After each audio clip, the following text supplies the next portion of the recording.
Bonjour, soyez les bienvenus sur notre chaîne YouTube ou odyssée.com pour cette nouvelle capsule où je vais aborder un sujet qui m'a été demandé lors d'un commentaire concernant la phobie sociale.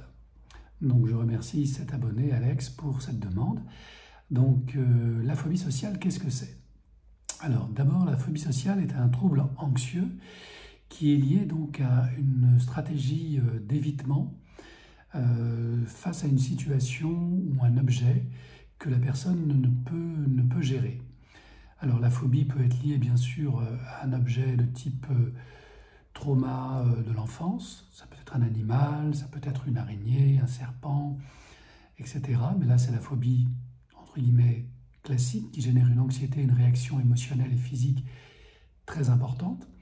Et vous avez la phobie sociale qui est liée plutôt à une anxiété qui peut être aussi très importante, très invalidante, en lien avec l'estime de soi et avec le regard que les autres peuvent porter sur nous. Donc en clair, si je souhaite m'exprimer en public, je peux avoir le trac, ce qui est tout à fait normal, mais si ce trac devient incapacitant, si je commence à transpirer, à trembler, à ne plus trouver mes mots et être quasiment paralysé, et donc ça empêche ma prestation, et bien dans ce cas-là, on peut considérer que c'est une phobie, puisque le niveau de souffrance et d'anxiété devient paralysant. Donc sur un plan émotionnel, la personne qui a une phobie sociale a du mal à rentrer en communication avec les autres, puisqu'elle a peur du jugement et du regard des autres, et donc elle peut être amenée à se faire des films, à se raconter des histoires, comme quoi elle n'est pas appréciée, elle n'est pas appréciée, elle est mésestimée, elle est jugée. Et auquel cas, ça devient bien sûr, je dirais, un élément inhibiteur dans son expression.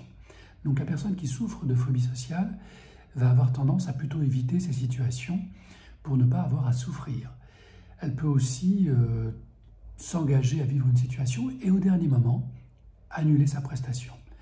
Donc là, on voit bien que lorsque la réaction émotionnelle, comportementale est extrême, eh bien nous avons affaire à une phobie.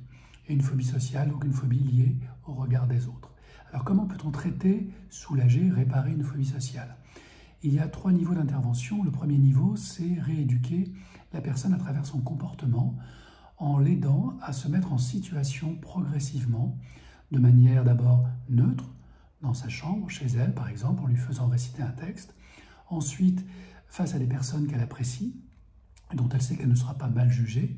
Donc on l'encourage à s'entraîner, à s'exprimer auprès de ces personnes, et ensuite auprès de personnes inconnues, pour vérifier que sur le plan comportemental, elle a bien dépassé ces 3 étapes je dirais, d'anxiété.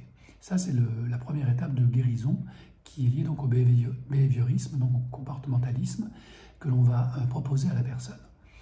Le deuxième niveau, c'est peut-être bien sûr un niveau plus, je dirais, psychique, où l'on va utiliser la méditation, la relaxation, la PNL, l'hypnose, des soins énergétiques éventuellement, pour aider la personne à se relâcher, se relaxer, se détendre et comprendre vraiment intrinsèquement que le regard des autres ne peut pas nuire à son identité, à sa personnalité, à son âme, que finalement c'est à travers le regard des autres que l'on grandit, que l'on évolue.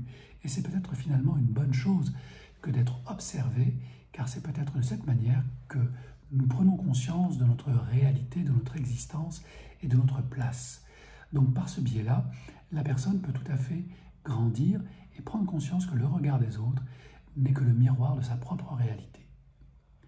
Libre à elle ensuite, accompagnée ou non, de faire évoluer sa réalité afin de ne plus subir sa psychose. Ensuite, vous avez un autre élément, qui est le 3e élément, qui est plutôt allopathique, qui est l'élément, je dirais, médicamenteux. La personne, souvent, qui souffre de phobie sociale ou qui a une grande anxiété, principalement souffre de manque de sérotonine. Donc là, on peut supplémenter avec de la sérotonine et aider ainsi l'organisme et les neurotransmetteurs à retrouver une forme d'homéostasie et ainsi diminuer, avec des antidépresseurs légers, des médicaments dédiés, cette anxiété sociale qui est parfois, je dirais, exagérée. Donc que nous ayons de l'anxiété à communiquer, à chanter, à jouer de la musique devant le regard des autres, c'est tout à fait normal. Nous avons tous ce petit trac qui est tout à fait naturel et même sain, puisqu'il nous oblige à nous focaliser, à nous concentrer et à être plus efficace. Lorsque cela devient pathologique, lorsqu'il y a souffrance, évitement, enfermement, isolement, solitude, dépression, alors là, il est temps de consulter, bien évidemment. Et la bonne nouvelle, c'est qu'il y a énormément de solutions pour vous aider à passer le cap. Bien sûr, les personnes qui souffrent de cette anxiété, cette phobie sociale, ont souvent une faible estime d'elles-mêmes ou une trop grande estime d'elles-mêmes.